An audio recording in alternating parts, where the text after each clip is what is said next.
détruit. On va passer à la deuxième acétate.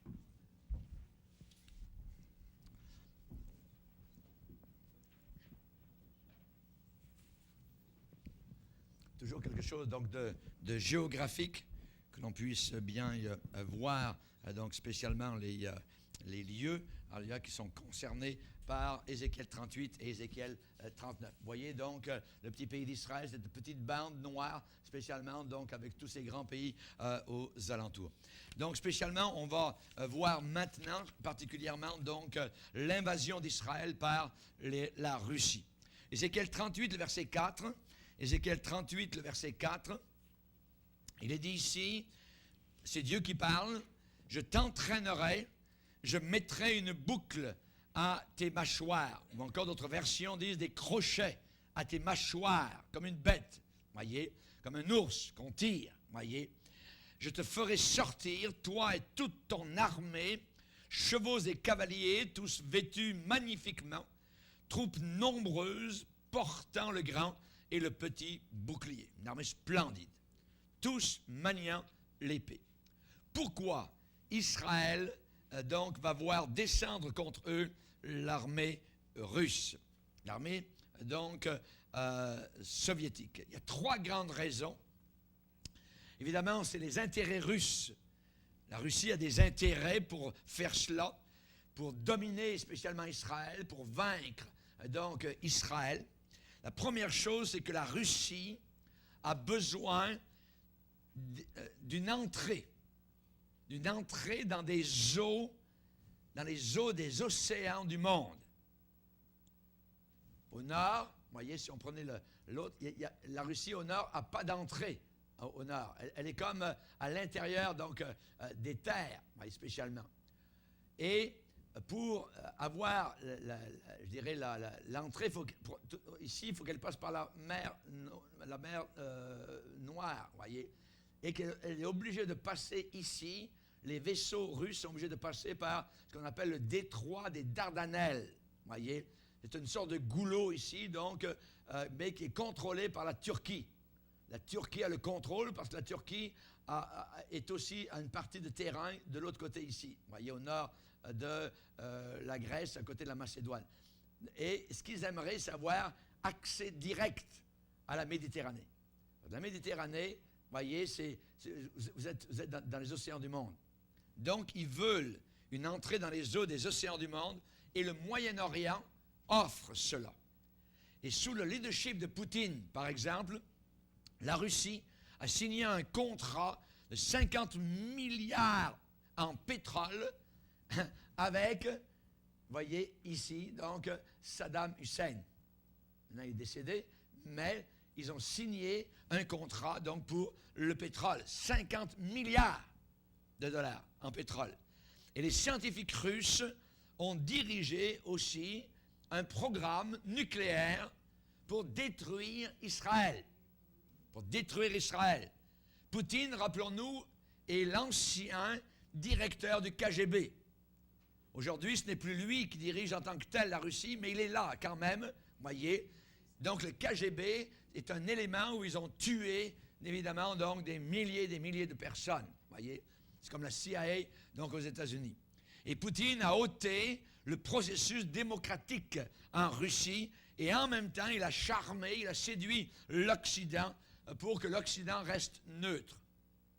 Oui, c'est une des premières raisons. Ensuite, la deuxième raison, c'est que la Russie a perdu, vous voyez, pendant un certain temps, un certain nombre d'années, son statut militaire de superpuissance, avec les sous-marins qui étaient en train de rouiller, donc, quelque part, tout à fait complètement au nord de la Russie, tout ça, où il y avait même des choses atomiques à l'intérieur. Donc, on a vu la débâcle de l'armée russe, incapable de payer, même les officiers incapables, donc, de payer ses soldats. On a vu cela. Lorsque les républiques soviétiques sont dissociées de la Russie. Mais maintenant, la Russie veut regagner son statut militaire de superpuissance. Et l'ours russe, qui est le symbole de la Russie, comme le symbole états-unien, et l'aigle, voyez, eh bien, l'ours russe a soif de pétrole arabe. Et ils le veulent pour retrouver leur statut global, mondial, et ils l'ont perdu donc durant le crash de l'écrasement de l'ancienne Union soviétique. C'est une deuxième raison. Ils veulent montrer qu'ils sont donc forts. La troisième chose, c'est qu'en Israël, il y a de très grandes richesses. Il y a de très grandes richesses, et spécialement ici en Israël, on ne voit pas sur la carte, mais il y a une petite mer qui s'appelle la mer Morte. Voyez? Et dans la mer Morte, il y a des dépôts en minéraux si énormes que l'on ne peut même pas les évaluer ou les chiffrer sur les marchés d'aujourd'hui. Ils ne peuvent même pas les coter en bourse, c'est énorme. Et c'est estimé que la mer Morte contient 2 milliards de tonnes de chlorure de potassium. C'est quoi le chlorure de potassium? La potasse dont on a tellement besoin dans le monde pour enrichir le sol qui est en train de dépérir et qui s'épuise très rapidement. Tout autour du monde.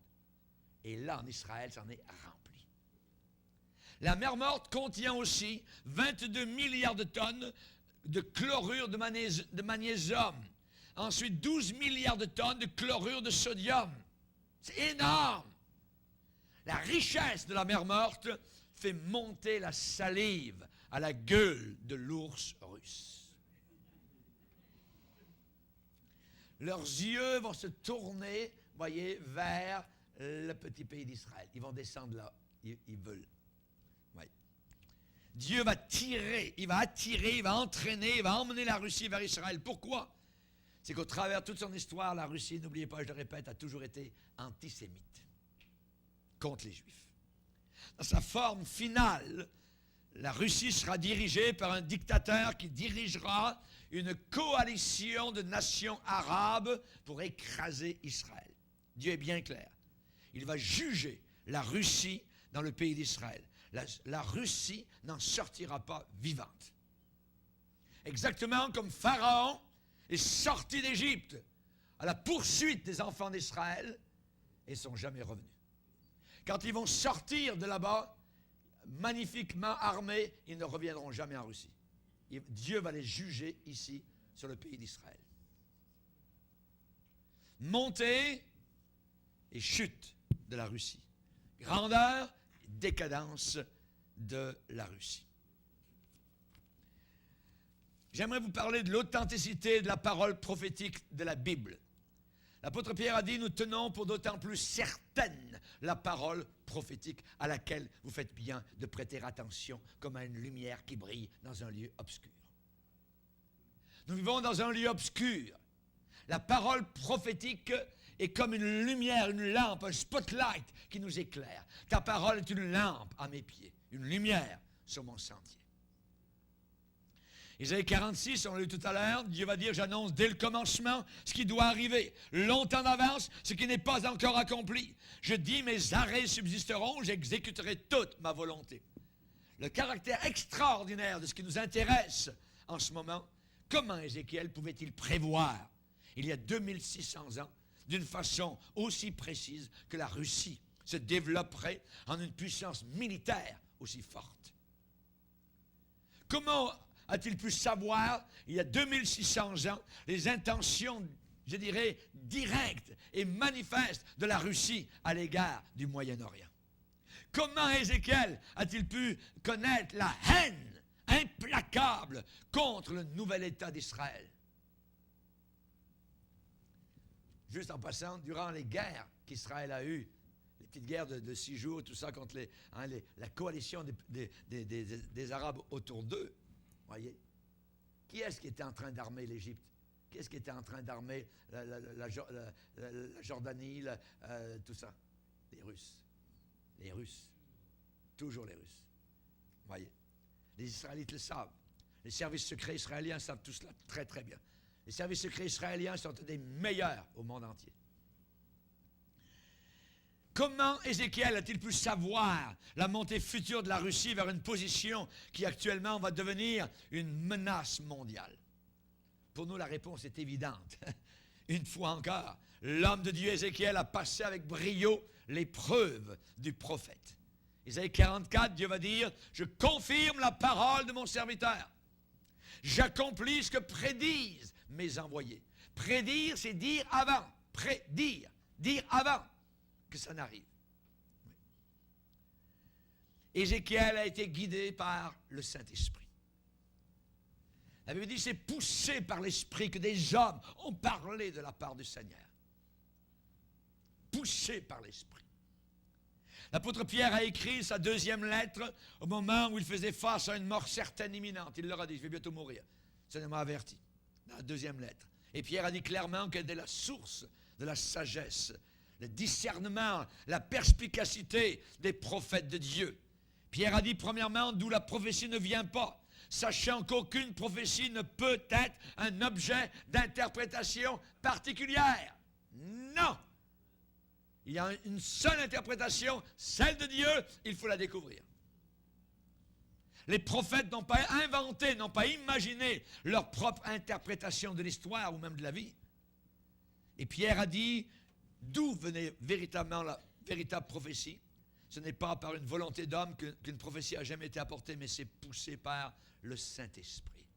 Le Saint-Esprit qui était là lors de la création, le grand et puissant Saint-Esprit merveilleux qui nous a amenés un jour au pied de la croix, qui nous a convaincus de péché, de justice, de jugement. C'est lui qui a poussé ces hommes de la Bible à écrire les 66 livres merveilleux des Écritures. Quand un homme sait qu'il va mourir bientôt, d'ordinaire, il va dire des choses qui lui paraissent les plus importantes. Et Pierre considérait la certitude, le bien fondé de la parole prophétique comme étant la chose la plus importante à laquelle vous faites bien de prêter attention. Alléluia. Chers amis, Pierre a même averti les fidèles que dans les derniers temps, des hommes qui se présenteraient comme des leaders religieux se lèveraient au sein de l'Église, renieraient et même calomnieraient la parole prophétique. Il y a eu parmi le peuple d'Israël de faux prophètes, et il y aura de même parmi vous de faux docteurs. Voyez. Avant tout, dit Pierre, dans les derniers jours, il y aura des moqueurs. Arrivant et disant, oh, où est la promesse, les paroles de la Bible, blablabla, c'est les hommes qui l'ont écrit, tout ça. On connaît tout ça. Hein?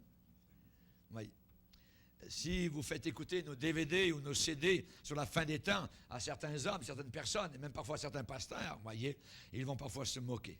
Vous allez voir jusqu'à quel point cette prédication se réalise. Et il viendra probablement des moqueurs. La deuxième question, on a 6, imaginez. Je pense que vous allez être là jusqu'à minuit, oui. Qui seront les alliés de la Russie? Qui seront les alliés de la Russie? Qui se joindront à eux dans cette guerre impie pour détruire la nation d'Israël, exterminer les Juifs.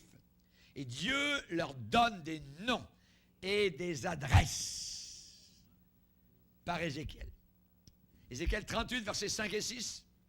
Et avec eux, ceux de Perse, l'Iran, ceux d'Éthiopie, la péninsule arabe, tout ça. Et avec eux, ceux de Pout, la Libye, ici. C'est-à-dire toute l'Afrique du Nord, vous voyez. Maroc, Algérie, Libye, Égypte, tout ça. Tous avec les Russes. Tous portant le bouclier, le casque, Gomer et toutes ses troupes. Ça, on parle des pays de l'Est, Gomer, vous voyez. Les pays de l'Est, les anciens pays communistes. La maison de Togarma, à l'extrémité du septentrion, et toutes ces troupes, peuples nombreux qui sont avec toi. Donc Ézéchiel dresse, il donne un catalogue, du moins partiel, parce qu'il va dire « et d'autres peuples nombreux ». Mais il va dire certains noms de peuples anciens et de nations qui seront, on pourrait dire, les confédérés de la Russie. La Perse, il va parler de la Perse. Il a dit « et avec eux ceux de Perse ». Verset 5, Ézéchiel 38. Aujourd'hui, c'est quoi la Perse? L'Iran. Ah, tiens, voyez. Et actuellement, ça donne bien parce que la Russie et l'Iran ont joint leurs forces, voyez, leur puissance, ensemble pour créer des missiles nucléaires de très longue distance, à la portée très loin, pour frapper Londres. pour frapper Jérusalem et pour frapper New York. C'est les 3 cibles qu'actuellement l'Iran a dans sa cible. Et leur président le dit presque ouvertement, au moins du moins pour Israël. Nous possédons les preuves photos aujourd'hui que les savants russes dirigent et supervisent le programme d'armes nucléaires de l'Iran.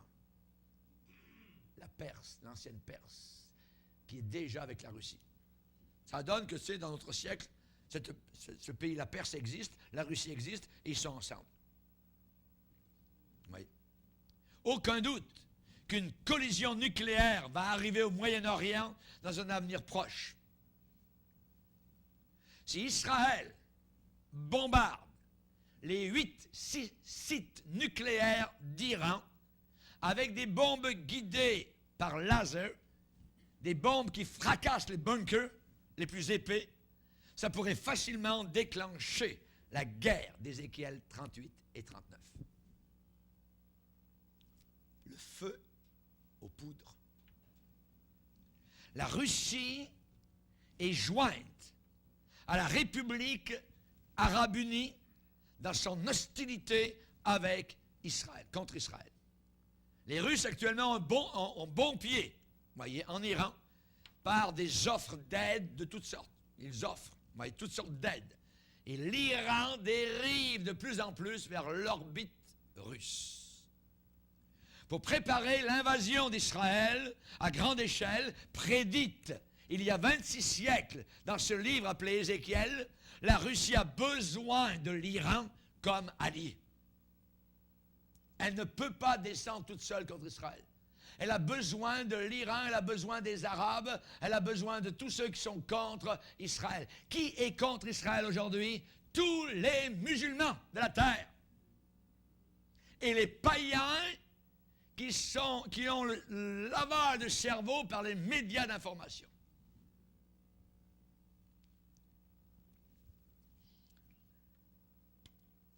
La Russie a besoin de l'Iran comme allié. Et je dirais qu'il est beaucoup plus difficile de déplacer une grande armée de terre au travers des monts Caucases que forme la frontière, je dirais, ici, de tout le coin de la Turquie. Vous voyez? Mais ils peuvent descendre facilement par la Perse et arriver directement vers Israël, par l'Iran. De passer au travers des montagnes, ce qu'on appelle l'Elbrouz, qui forme les frontières avec l'Iran. Vous voyez? Il y a des frontières ici avec la Russie quelque part. Donc, le terrain est plus facile à traverser en Iran qu'en Turquie. Pour déplacer une grande armée, c'est une grande armée splendide, forte, des tanks, tous les chars d'assaut, les missiles, tout ça va se déplacer et c'est Dieu qui va les tirer en dehors de leur pays pour les détruire en Israël. Observez bien, voyez, les rapports politiques Iran, Russie, République arabe unie. Les événements très importants vont bientôt s'y passer. La Russie aura besoin spécialement de 2 pays pour le transport des armes, la Turquie et l'Iran.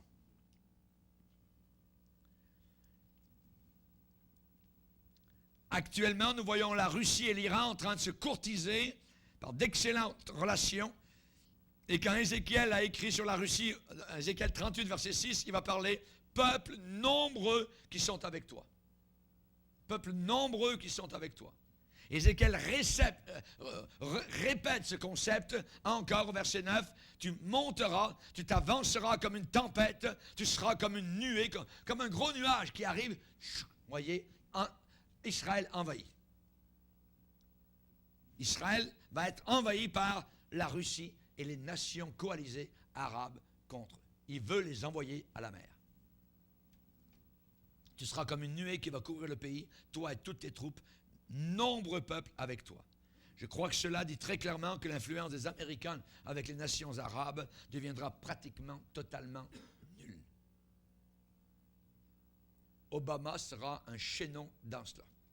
Obama n'est pas en faveur d'Israël. Pour la première fois aux États-Unis, nous avons un président qui parle parfaitement l'arabe.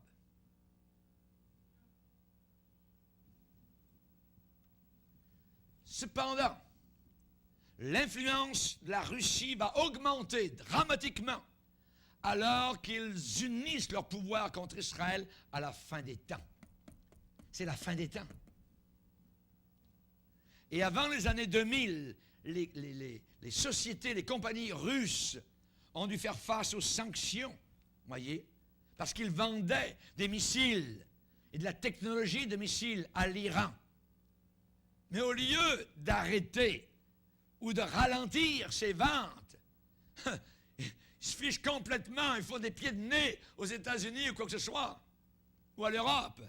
Le pas s'est accéléré en Iran pour acquérir, pour développer ces missiles. La Russie a beaucoup augmenté ses investissements en Iran et existe maintenant entre ces deux pays un marché d'armes très lucratif. Ça coule très librement.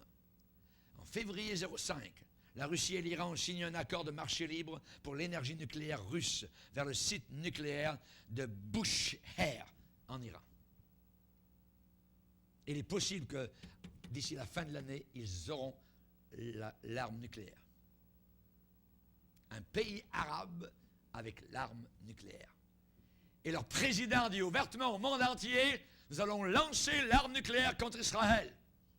Et personne ne bouge. L'élection d'Obama a suscité un très grand intérêt dans le monde musulman, particulièrement en Iran.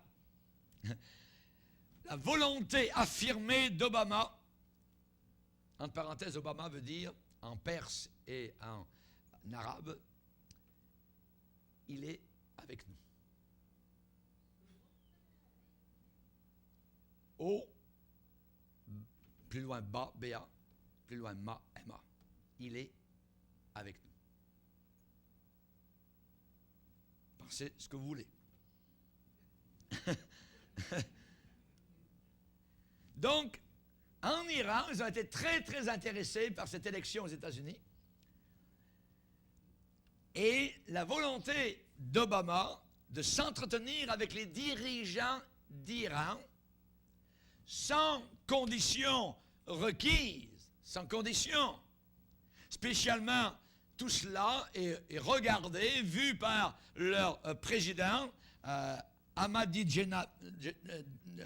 Ahmadinejad, voyez, lui, il voit cela comme étant un signe que son refus d'abandonner son programme nucléaire en Iran, malgré les sanctions lancées par les États-Unis, ça se révèle payant. Ça se révèle payant. Ils ne feront jamais marche arrière. Voyez. Et ce président iranien affirme que les puissances occidentales en général et les États-Unis en particulier sont des puissances à leur crépuscule, tandis que l'islam présente les puissants de l'aurore pour l'avenir. Le but de l'islam, c'est de gagner le monde entier. Et quand nous voyons nos petits Québécois en faisant les petits programmes d'accommodement, tout ça, c'est en train de se faire avoir, je dirais, à 100 000 à l'heure. Ils ne savent pas et ils ne veulent pas savoir le danger qu'il y a derrière l'islam. Une religion de guerre.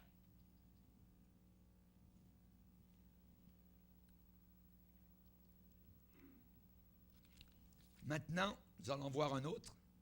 Donc, l'Iran sera avec la Russie. Et ça, c'est Dieu qui l'a dit. Et aujourd'hui, par hasard, on arrive à notre génération, tout marche bien ensemble. Vous voyez, les Russes et l'Iran. Autre chose, il a parlé de l'Éthiopie.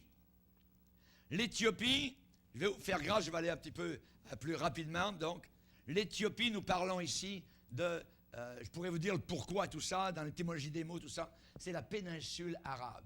Vous voyez? Quand Moïse a pris une femme éthiopienne, il n'est pas descendu ici, quelque part en Afrique, vous voyez, en Éthiopie. L'ancienne Éthiopie, c'était ici, vous voyez. Après, ils ont immigré vers l'Abyssinie, vous voyez, en Afrique.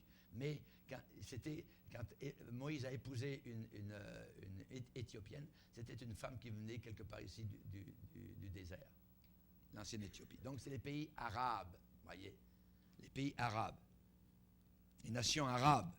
Quand Ézéchiel parle de la Perse, l'Éthiopie, de la Libye, voyez, c'est les nations arabes. Il parle de la Libye, voyez. La Libye, donc, c'est le territoire. Ici, il y a le pays de la Libye spécialement. Quand nous avons été prêcher l'Évangile au Congo, voyez, avec mon épouse, on est passé en avion juste au-dessus de la Libye, voyez, en partant de l'Angleterre, juste ici, jusqu'au Kenya, voyez, et ensuite au Congo. La Libye, c'est le coin de Kadhafi.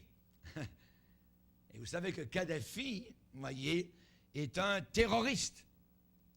Et qu'il y a des camps d'entraînement, donc, pour les musulmans, même dans son pays. Et qu'il y a du pétrole, là aussi. La Libye, de façon générale, comprend tous les territoires d'Afrique du Nord. D'Afrique du Nord. Vous savez, par exemple, qu'actuellement, l'Algérie est pro-communiste. Et que personne en Algérie, maintenant, officiellement, selon les lois algériennes, n'a le droit de prêcher l'Évangile. Ils ont mis dehors, vous voyez, tout ce qui est prédicateur d'Évangile, curé, catholique, c'est tout mis dehors. L'Algérie est pro-communiste et l'allié de la Russie, on le sait. Donc, observez bien cette région dans les années à venir. En Afrique du Nord, il y a donc ici, on va dire l'Égypte, plus au bord ici, là. Ensuite, il y a la Libye, ensuite la Tunisie, il y a l'Algérie, il y a le Maroc. Voyez. Donc, toute cette partie, de façon générale, est appelée le pays de la Libye, l'ancien nom, ou encore Pout, voyez. Donc, ils vont se joindre à la Russie. On va prendre une autre acétate, on va voir encore plus, donc, la direction. Donc, vous voyez ici, la Russie, donc Gog et Magog, vont descendre sur Israël, les pays de l'Est, la Libye, l'Égypte, tout ça. Donc, ça va être l'Iran, ça va être tout contre Israël. C'est une grande guerre, donc, il va y avoir là-bas. Gomer, spécialement, donc, et toutes ces troupes, eh bien, c'est l'Europe de l'Est, spécialement. Tous les pays, les anciens, le bloc communiste ancien, donc, en parlant de la Roumanie, Tchécoslovaquie, la Pologne actuelle, même l'Allemagne de l'Est, tout ça fait partie de tous ceux qui vont descendre là-bas, l'ancienne Yougoslavie, les pays Balkans ici, tout ça, ça va tout aller, ça va tout suivre vers, donc, Israël. Hein. Ensuite, il y a Togarma, donc spécialement, Togarma, donc on passe la Turquie spécialement, et les pays du sud spécialement de la Russie. Les pays du sud de la Russie. Tout à l'heure, je vous disais qu'ils n'avaient pas de port sur la mer. Ils ont ici en haut, mais c'est trop au nord. Il faut passer par presque le pôle Nord pour aller ensuite faire le tour, tout ça. Ils aimeraient arriver ici directement où se passent les choses et ensuite prendre l'océan Atlantique. Oui. Maintenant, la Bible dit ensuite, peuple nombreux qui sont avec toi. Donc Ézéchiel n'a pas donné une liste complète des alliés de Russie. Mais cependant, il y en a suffisamment pour que nous soyons stupéfaits, voyez, du nombre de peuples, du nombre de nations qui sont engagées dans le conflit. Et toutes les fois aujourd'hui que vous entendez parler contre Israël, c'est la semence qui est semée dans le champ du monde pour amener tous ces peuples, voyez, pour que la pensée soit claire. Oui, il faut anéantir Israël, et des méchants, tout ça, ils font du mal aux Palestiniens, et ainsi de suite, c'est leur pays, ils ne veulent pas, ainsi de suite. Et donc, il y a un lavage de cerveau des nations païennes contre Israël. N'oubliez jamais que Jésus a dit, celui qui maudit Israël sera maudit, celui qui bénit Israël sera béni. Sera béni. Voyez. Donc, le Seigneur va s'adresser spécialement au leadership, aux souverains de la Russie, dans la coalition des nations russes arabes, et Ézéchiel va ordonner par prophétie de se préparer. Il va lui dire, prépare-toi. Ils sont en train de faire ça maintenant. Prépare-toi. Chaque mot de la Bible veut dire quelque chose. Prépare-toi. La Russie actuellement est en train de se préparer.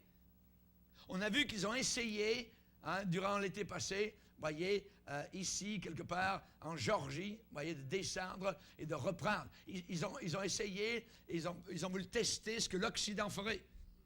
L'Occident n'a rien fait. L'Occident a juste téléphoné. Qu'est-ce que tu veux faire, tout ça? Il se prépare. Tout à l'heure, ça ne sera pas uniquement les anciennes colonies russes, comme la Géorgie, mais ils vont descendre plus bas. Israël, il se prépare. Prépare-toi, Dieu va dire, verset 7, 38-7, tiens-toi prêt. Toi et toute ta multitude, assemblés autour de toi, et Dieu va lui dire, sois leur chef. Toi, Russie, sois leur leader. Sois leur leader.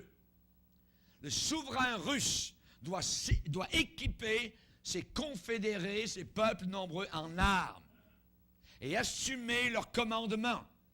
Aucun doute que c'est la Russie qui va mener l'attaque.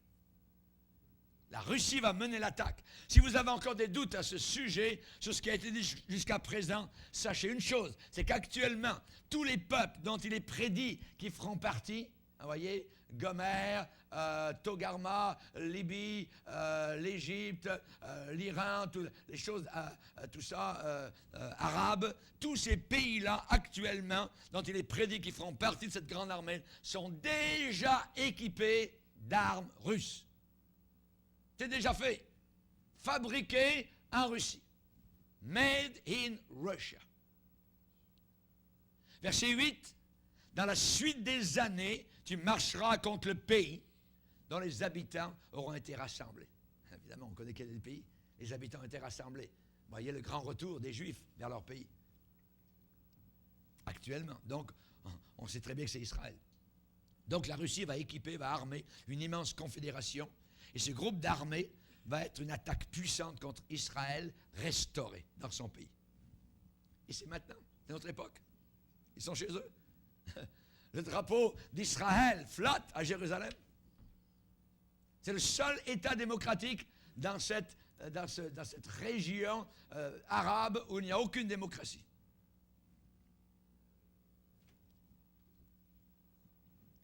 Toutefois, la Russie et ses confédérés seront complètement, littéralement et totalement détruits.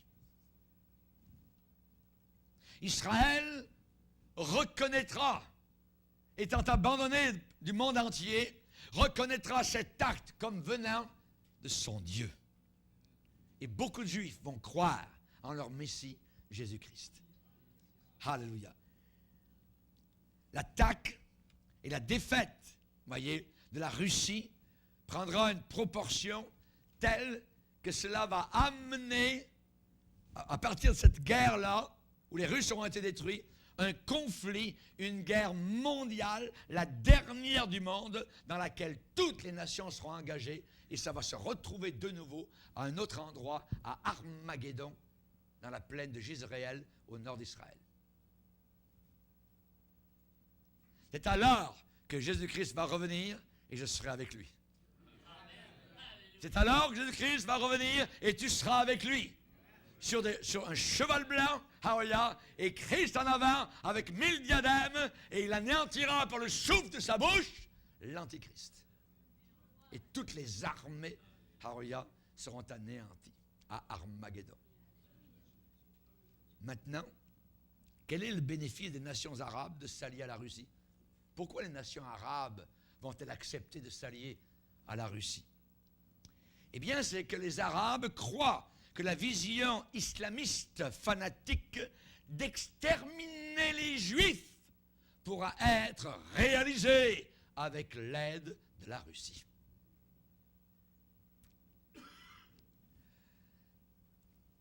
Ils veulent le contrôle total et absolu de Jérusalem comme capitale. Les islamistes, vous donnez la main aux Palestiniens, ils veulent le bras. Vous donnez le bras, ils veulent le corps. On vous avalez. Ah, ils prennent. Il y a un seul problème, un seul hic. Se pointant à l'horizon, c'est que le Dieu Tout-Puissant, que les Russes défient, que les islamistes dénoncent, cet axe du mal, cet axe de puissance mauvaise, les amènera en Israël pour y être enterrés. Devant les yeux du monde entier. La destruction de la Russie et de ses alliés islamistes sera la plus grande leçon d'objet depuis que Pharaon et son armée ont coulé et ont été mangés par les poissons de la mer Rouge. Alléluia! Troisième question. L'époque où ces prophéties se réaliseront. L'époque, quand? Plusieurs indices dans la prophétie d'Ézéchiel nous permettent de préciser l'époque à laquelle elle s'applique. Un, plusieurs fois, elle est désignée par une expression dans la suite des années, ou encore après bien des jours. 2600 ans, bien des jours. Voyez? Ou encore au verset 16, dans la suite des jours, sont des termes précis. Ça sera l'époque qui précédera, qui sera immédiatement avant le retour de Jésus. Ça sera juste avant le retour de Jésus-Christ. Ce sera l'époque qui inclura les événements qui trouveront leur apogée dans le pinacle, dans le sommet de la deuxième venue de Jésus-Christ. Cette époque sera l'époque du rétablissement final des Juifs en Israël, qui ne seront plus jamais dispersés. Actuellement, ils commencent à retourner. Ils retournent par milliers en Israël.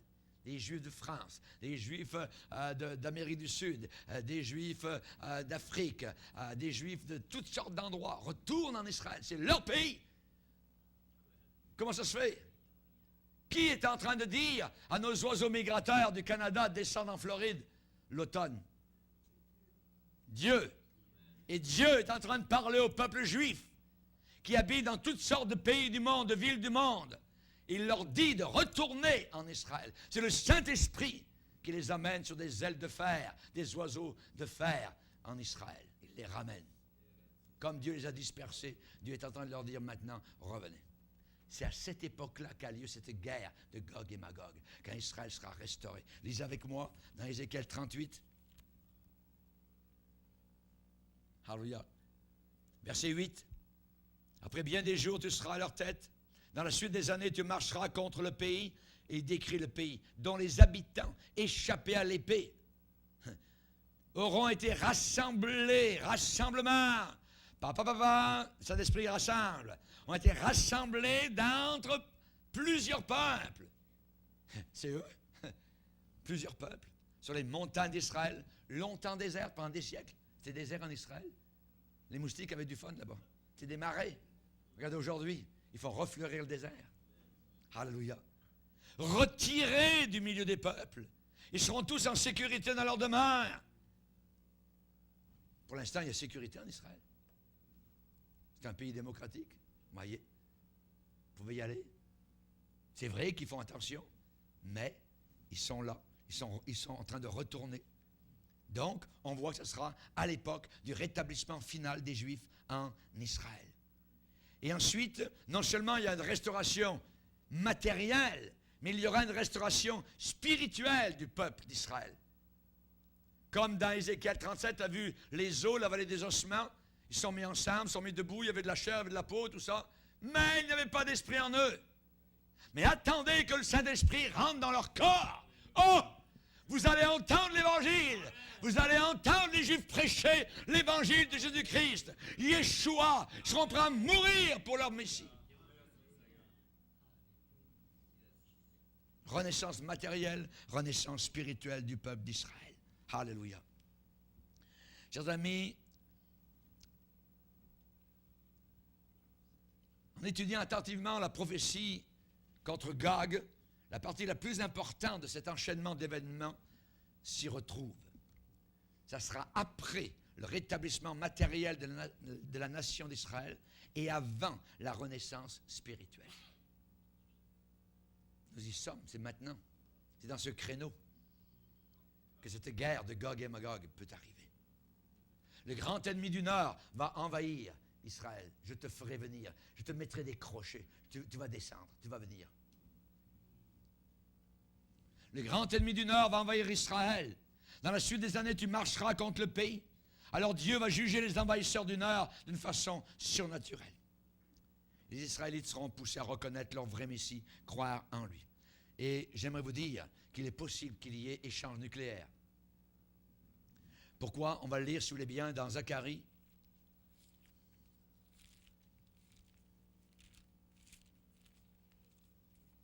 Dans Zacharie 14, verset 12. Voici la plaie dont l'Éternel frappera tous les peuples qui auront combattu contre Jérusalem. Leur chair tombera en pourriture, tandis qu'ils seront sur leurs pieds. Leurs yeux tomberont en pourriture dans leurs orbites, et leur langue tombera en pourriture dans leur bouche. En ce jour-là, l'Éternel produira un grand trouble parmi eux. L'un saisira la main de l'autre, et ils lèveront la main les uns sur les autres. Juda combattra aussi dans Jérusalem, et l'on amassera les richesses de toutes les nations alentour. L'or, l'argent, des vêtements en très grand nombre. La plaie frappera de même les chevaux, les mulets, les chameaux, les ânes, et toutes les bêtes qui seront dans ces camps. Cette plaie sera semblable à l'autre. Échange nucléaire. Vous regardez ce qui est arrivé à Hiroshima. Les gens étaient debout, tout tombé, leur chair tombée. Voyez. Dieu nous avertit. Depuis le rétablissement d'Israël en 1948, le président Harry Truman aux États-Unis, le 33e président, a dit Israël sera la table des nations. Les Arabes ont dit on ne veut pas Israël. Le président a dit oui. Et il a influencé les autres pour que Israël, par un vote, arrive à donc être dans son pays. 14 mai 1948. À 16h32, cérémonie émouvante au musée de Tel Aviv, M. David Ben Gurion, dont l'aéroport porte son nom aujourd'hui, a déclaré: nous proclamons donc l'établissement de l'État juif qui s'appellera Israël. Alléluia. Nous vivons actuellement dans la période la plus importante de l'histoire prophétique. Nous vivons les temps qu'Ézéchiel a prédits au chapitre 38 et 39. Un savant, un érudit, Chamberlain, en 1854, a écrit, dans son commentaire sur Ézéchiel, je cite, « D'après tout ce que j'ai pu conclure, la restauration future d'Israël sera d'abord progressive et pacifique. Ce sera une restauration permise, sinon aidée, encouragée et protégée. Les Juifs reviendront pour occuper tout le pays, les villes et les villages. Ils s'y établiront et deviendront prospères avant que cette grande confédération des peuples du Nord se forme contre eux. » Imaginez, il a écrit cela il y a 150 ans. Bien avant qu'Israël ne soit une nation aidée et encouragée par d'autres nations. Je vais vous dire, le 6 janvier de notre année, il y a une foule de supporters du Hamas qui marchaient dans la rue à Los Angeles, qui ont crié dans la rue avec frénésie: « Longue vie à Hitler! Longue vie à Hitler! Longue vie à Hitler! Mettez les Juifs dans les fours crématoires! Mettez les Juifs dans les fours crématoires! » Qui aurait cru qu'aux États-Unis d'Amérique, le berceau de la liberté, on pourrait entendre des choses semblables? La haine est en train de monter dans le monde contre Israël. Et ces pays arabes vont se liguer, vont accepter l'invitation de la Russie d'être avec eux dans la grande bataille contre Israël. Quelques jours avant, à Fort Lauderdale, en Floride, des protestataires ont hurlé dans la rue: « Ramenez les Juifs au four! Ramenez les Juifs au four! » Ça nous fait frissonner. Nous vivons une époque où le monde dort. Il y en a qui se préparent à la guerre. Ils se considèrent en guerre. Et nous dormons. Ils demandent quoi? Ils demandent un génocide contre le peuple juif et Israël. Et personne ne bouge. Quelles seront les armes de guerre utilisées dans cette bataille, ici? Quelle sorte d'arme de guerre va être utilisée? Regardez, verset 4, 38-4. « Je t'entraînerai et je mettrai une boucle à tes mâchoires. Je te ferai sortir, toi et toute ton armée, chevaux et cavaliers, tous vêtus magnifiquement, troupes nombreuses portant le grand et le petit bouclier, tous maniant l'épée. » J'aimerais vous dire que Dieu va manipuler les événements pour forcer la main de la Russie, voyez, pour la mener au Moyen-Orient. Dieu va la forcer à descendre. Il va la tirer. Et si la description d'Ézéchiel semble vieillotte, souvenez-vous qu'Ézéchiel n'avait jamais vu un tank moderne, une mitraillette, un missile, voyez, des bombes atomiques. Sa seule façon de décrire des armes modernes, c'était d'utiliser les images qu'il voyait autour de lui il y a 2600 ans sur la Terre. Voyez. Chevaux, cavaliers, tous vêtus, troupes nombreuses, portant grands, petits boucliers, toutes sortes d'armes, voyez, tous maniant l'épée. Et pendant ce temps-là, il est dit qu'ils viendront contre Israël, où les Israélites seront tous en sécurité dans leur demeure. La Bible décrit l'attaque aérienne russe. Il y aura une attaque aérienne et il y aura des fantassins à terre. Et il y aura une descente par la mer aussi, dans la région du nord d'Israël. Dieu va dire au verset 9, tu monteras, tu t'avanceras comme une tempête. Le monde ne fera que regarder. Hein? Qu'est-ce qui arrive? La Russie et tous les Arabes descendent contre Israël. On va voir ça aux nouvelles le soir. Voyez? Tu monteras, tu t'avanceras comme une tempête. Comme une tempête. Le monde va trembler. Tu seras comme une nuée qui va couvrir le pays. L'envahisseur. Un petit pays. Et Dieu va détruire la Russie et les alliés arabes avec 3 armes de guerre qu'il a déjà utilisées auparavant dans les Écritures. Un puissant, je vous dirais un puissant tremblement de terre. Un grand tumulte, verset 19. La version anglaise dit « a great shaking ». Pas un petit. Ça va être pire que le tsunami. Voyez. Un jour très proche, il y aura aux nouvelles du soir un rapport de scènes de combat, de scènes de guerre par la télévision globale. Ça atteindra, je dirais, en un temps record tous les pays de la terre. Qu'est-ce que Dieu a déjà utilisé auparavant? Il l'a déjà fait. Vous savez, un jour, le leadership de Moïse avait été contesté par 3 hommes, Coré, Dathan et Abiram. Qu'est-ce que Dieu a dit à Moïse? Éloigne-toi de ces tentes-là.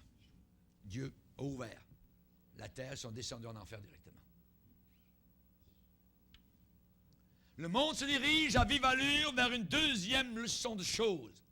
C'est très clair pour Ézéchiel, Dieu va envoyer un tremblement de terre qui va avaler les ennemis d'Israël, exactement comme la terre, je dirais, a avalé les ennemis de Moïse. Car cette grande horde d'athées, de communistes russes, d'alliés arabes, islamistes, d'antichrist envahiront Israël, Dieu interviendra, confondra leurs armées, enverra un grand tremblement de terre dans cette région. Ce tremblement de terre sera ressenti dans le monde entier jusqu'à Montréal. Deuxième arme de guerre, l'épée de chacun se tournera contre son frère. Ils vont se tuer les uns les autres.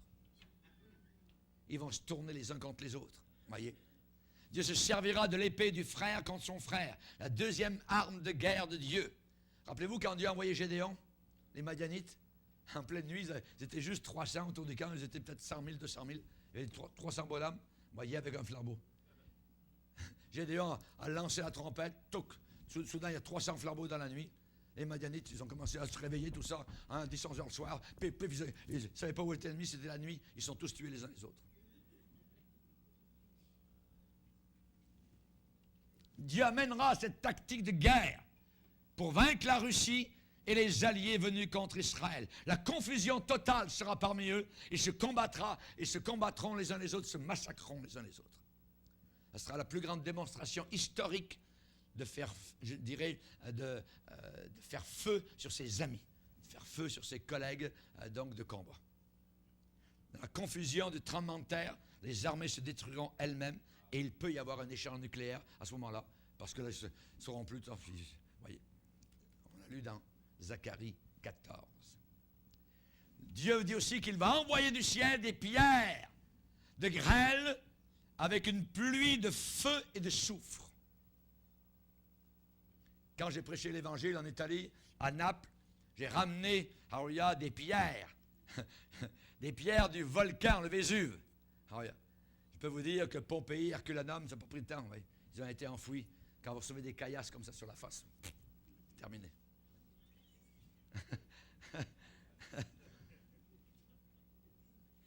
Des pierres, des grêles, des pluies de feu et de soufre. Dieu n'est pas limité. Il connaît l'atome depuis longtemps. Savez-vous que lorsque la première bombe atomique est tombée au sud des États-Unis, après le coup nucléaire, celui qui était là, qui a regardé la scène qui dirigeait, a dit « Nous avons créé l'enfer ». Ensuite, ils sont allés prendre des cristaux de pierre qui étaient là. C'est des sortes de cristaux particuliers à cause de l'éclat nucléaire. Ouais. Vous avez des souffles à 800 km à l'heure, il n'y a pas grand-chose qui résiste là, dans le désert du Nouveau-Mexique. Et on a retrouvé, étonnamment, sur le mont Carmel, là où Élie avait vu le feu de Dieu descendre, ils ont ramassé des pierres, c'était exactement la même composition. Dieu connaît l'atome. Dieu peut envoyer sa bombe atomique. Il l'a envoyé sur les sodomites, les homosexuels, lesbiennes de Sodome et Gomorrhe. Oui. Quand la Russie et les alliés vont envahir Israël, l'Amérique, l'Europe ne viendront pas à son aide. Celui qui siège dans les cieux va rire. Le Seigneur se moquera d'eux. Dieu va écraser les tourmenteurs, les oppresseurs, les persécuteurs russes et arabes, parce qu'ils ont attaqué la prunelle de son œil. Je bénirai ceux qui te béniront, Israël, et je maudirai ceux qui te maudiront. Mon pays qu'elles ont partagé. Mon pays qu'elles ont partagé. Il va les écraser comme il a écrasé Pharaon, comme il a écrasé Haman au bout de sa corde et Hitler dans son bunker.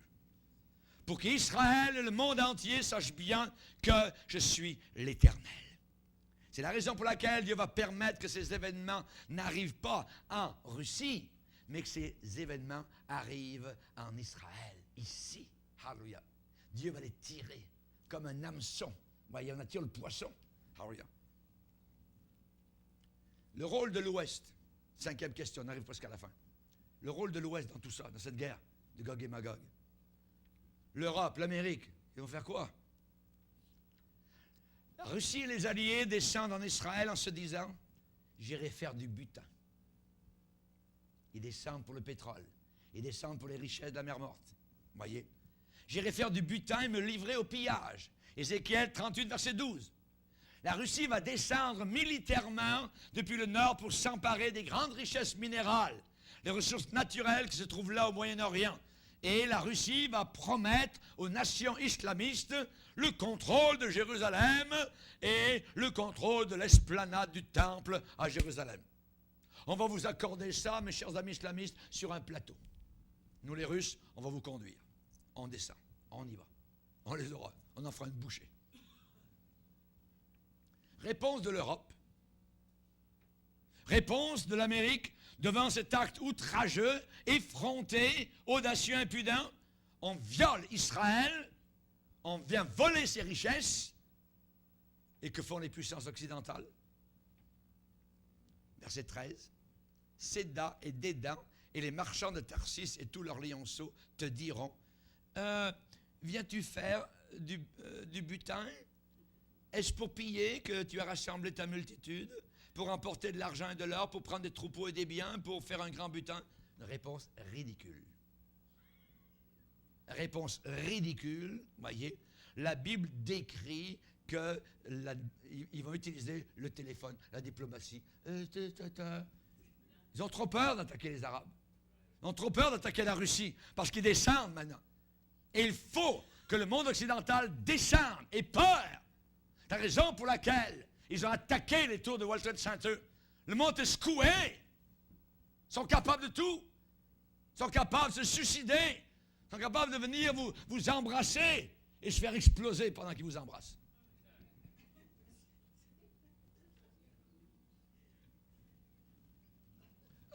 Viens-tu pour faire du butin? La Bible décrit aussi l'attaque aérienne de la Russie. Vous voyez? Tu monteras, tu t'avanceras comme une tempête. Quand les nations de l'Ouest verront ce que la Russie et ses alliés ont l'intention de faire, vous voyez, seulement par diplomatie, ils vont rester dans leur coin, assis dans leur bureau, et regarder à la télévision le soir comment ils vont s'en sortir. Je doute que toutes ces nations occidentales luttent beaucoup. C'est la raison pour laquelle Dieu permettra que ces événements arrivent en Israël, parce qu'Israël sera tout seul, ou quasiment. Quand vous avez des millions de personnes, une armée qui vient vous attaquer, vous un petit pays, vous voyez, il n'y a que Dieu, le grand Dieu éternel, qui peut répondre. Et il va répondre. Et le monde entier saura qu'il y a un Dieu qui existe. Alléluia. Ça sera évident aux nations du monde que la Russie et les Arabes seront en train de vouloir faire du pillage, évidemment. Pourquoi l'Amérique ne répondra pas? Parce que l'Amérique voudra rester en dehors du Moyen-Orient dans le futur. Ils sont tannés. Ils veulent la paix. Pour avoir la paix, il faut se battre. Pour jouir des libertés que nous avons eues depuis la Deuxième Guerre mondiale, nous avons des Canadiens, nous avons des Américains, nous avons des Anglais qui se sont battus, qui sont morts sur les plages d'Europe, qui ont versé leur sang pour que nous soyons libres. Mais cette liberté, on l'a jetée à la poubelle. On en fait ce que nous voulons. Au contraire, nous avons bâti une belle charte de droit et liberté. La liberté des femmes, faire ce que je veux avec mon corps. M. Morgan Taylor, Mme Simone Veil, des tueurs, des tueuses. L'Amérique veut des campagnes militaires high-tech. L'Amérique veut des campagnes militaires courtes qui provoquent le choc et l'étonnement et qui finissent à Washington, D.C. avec des grandes parades à la télévision nationale sur Pennsylvania Avenue. Ça marche. Ça, ils aiment ça. Genre comme Desert Storm, vous voyez, opération Tempête du désert. Mais ils ne veulent plus des longues guerres, comme au Vietnam ou en Irak. Et cela fera partie de leur passé, mais plus de leur futur. Ils vont descendre. Quand l'Amérique verra la Russie et les Arabes descendre en Israël, ils n'auront pas la volonté nationale pour répondre.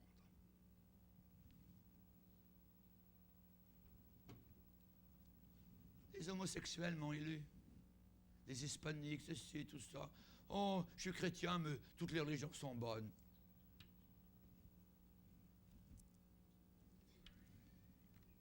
La Russie et les nations arabes formeront l'une des puissances militaires les plus impressionnantes réunies ensemble.